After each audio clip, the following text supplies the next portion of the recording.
L'artiste chinois Ai Weiwei se trouve toujours assigné à résidence en Chine. Mais le week-end dernier, un de ses films a été projeté pour la première fois à New York. Cette œuvre raconte en images la tentative de l'artiste pour témoigner lors du procès d'un militant pour les droits de l'homme en 2009.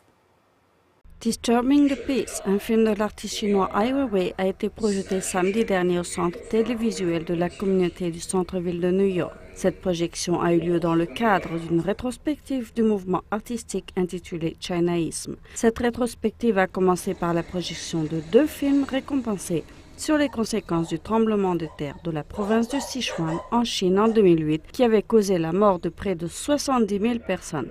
Ai Weiwei et son équipe n'ont pas pu participer à cet événement. Au début de cette année, le régime chinois avait détenu Ai Weiwei pendant 81 jours et depuis, il est sous surveillance constante. Ce documentaire illustre la tentative infructueuse de l'artiste chinois de témoigner dans le procès de Tan Suoren.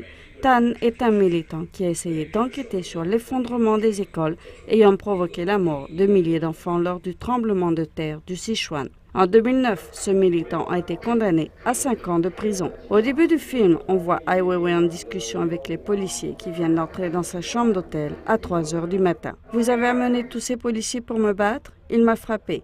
Qui vous a frappé? Qui a vu? C'est comme ça que se comportent les policiers? Prouvez-le. C'est votre métier de frapper les gens? »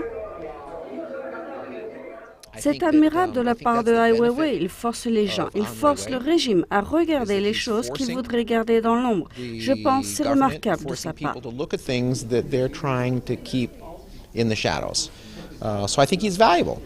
John Alper a co-dirigé l'autre documentaire projeté samedi dernier, China's Unnatural Disaster, The Tears of Sichuan Province.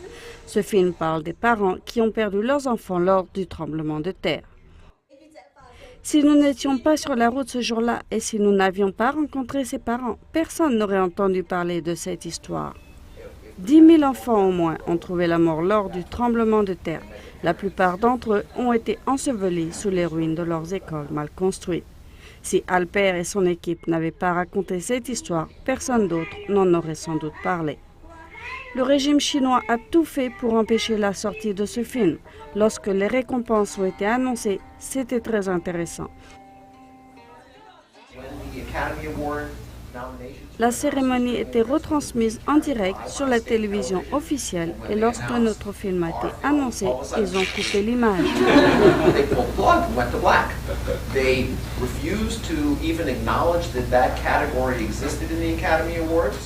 Le film a été nommé aux Academy Awards en 2010.